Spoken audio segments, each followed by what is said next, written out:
This is the Luke Thomas Show on SiriusXM Rush 93. All right, let's get right to it. Joining us now on the hotline, he was supposed to be one half of the co-main event. I mean, literally, this fight was the reason why we traveled to Las Vegas. All respect to the main event guys.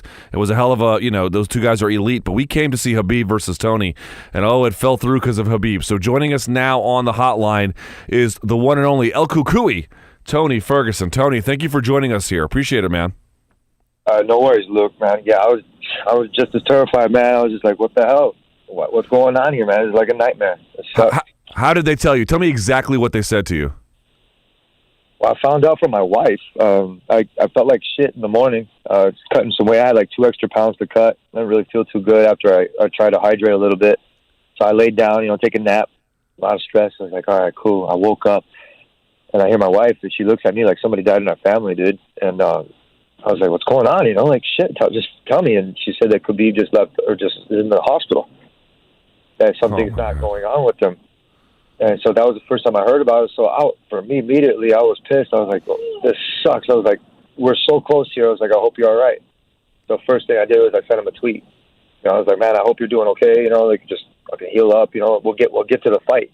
That's what I'm thinking.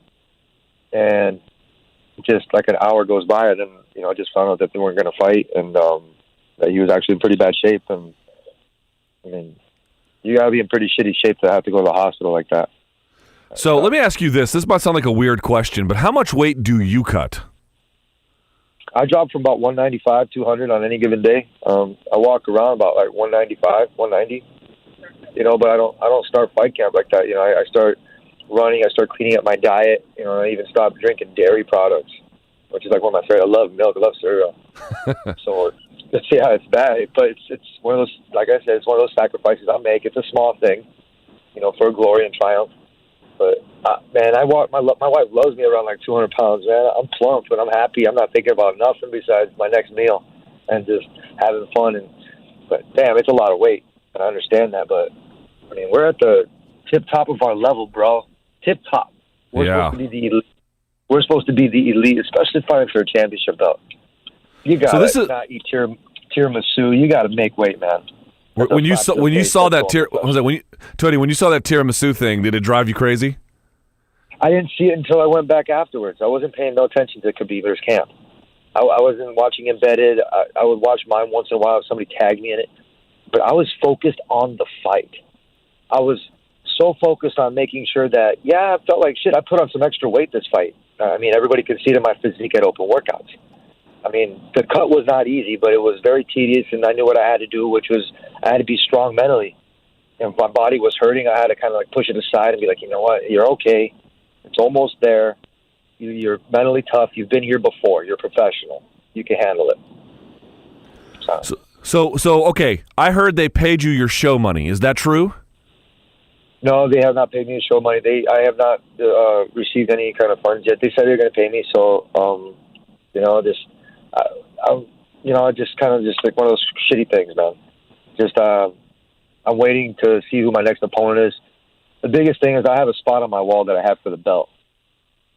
Like I really put in a lot of time and effort right next to my Ultimate Fighter trophy, and to shut every fan up that ever hated on me or made me hesitant to post up any fucking family picture because of all the hatred that was going on. It sucks, man. I mean, that's a part of the game. I understand it. So, we're tough. So me and my wife, we actually kind of laugh about a lot of stuff, and, it's the same thing with family, dude. It's just crazy. I don't want to put my family through this thing again. I really don't. But if I have to, obviously we're going to have to talk. There's going to have to be some assurances.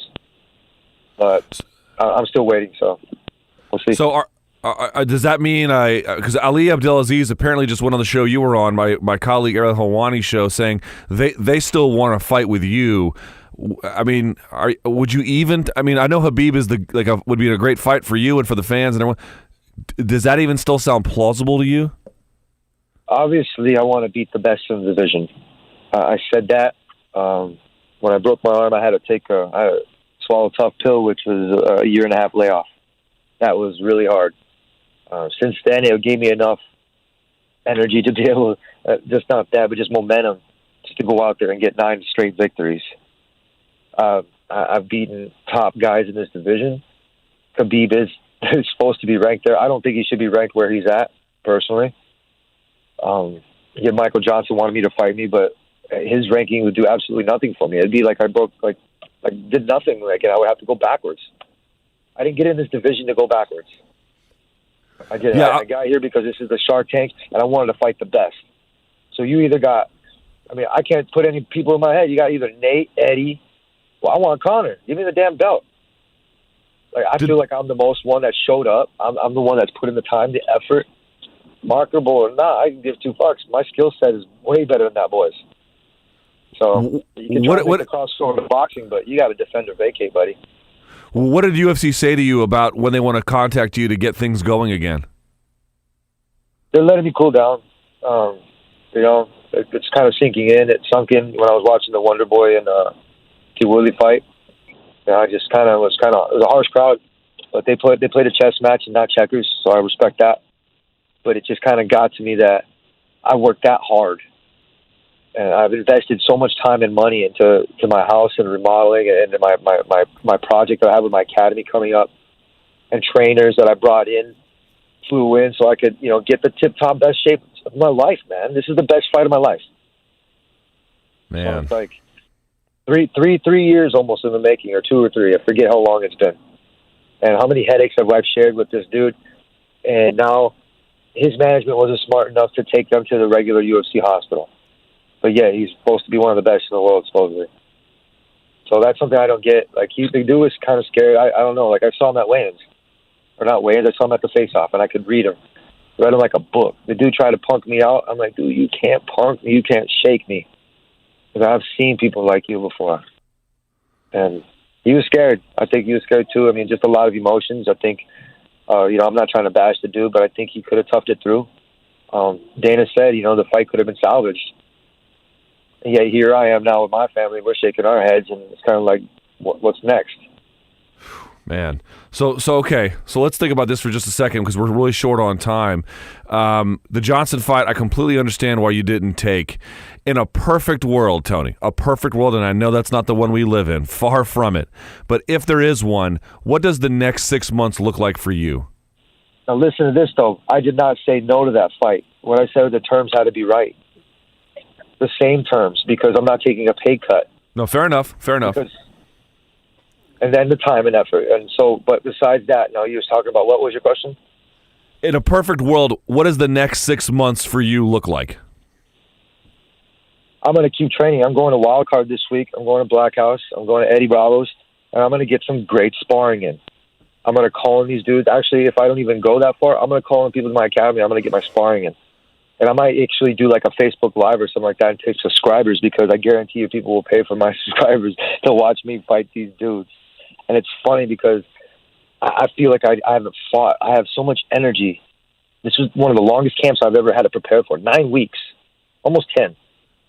That's frustrating, man. That's like sexual frustration, bro. It's like kind of like, damn, I just got to go out there and I got to get this adrenaline dump.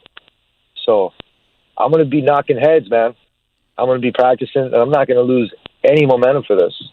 I'm ready to fight. If he wants to go before Ramadan, maybe we'll talk, but there's got to be some assurances. I mean, I love the company I fight for, man, and I'll always have the back. But this has got to stop with this unprofessionalism, man. It's a disgrace to what we're fighting for, you know. And yeah. I believe it's something completely different, and I think the fans got robbed, straight up. I can tell you, as media, we got robbed too. We all came to see that fight. Look, I really admire your professionalism, Tony. We're up against a break. We got to let you go. But thank you for making time for us today, and thank you for handling the situation, I think, as well as anybody could. All right, thank you. No worries, man. Thanks. Yes, sir. There he goes. All right, let's do this. We have to go to break. When we come back, we're going to go from one, oh, God, it was so frustrating that it wasn't on that card. But we're going to go from that to Rashad Evans, who was on the card and had an interesting performance. It didn't go his way, but it's going to be curious to see what's next. We'll talk to him about that when we come back. And if you're on hold, we're going to get to you, too, at 844-796-7874. It's The Luke Thomas Show. Stick around.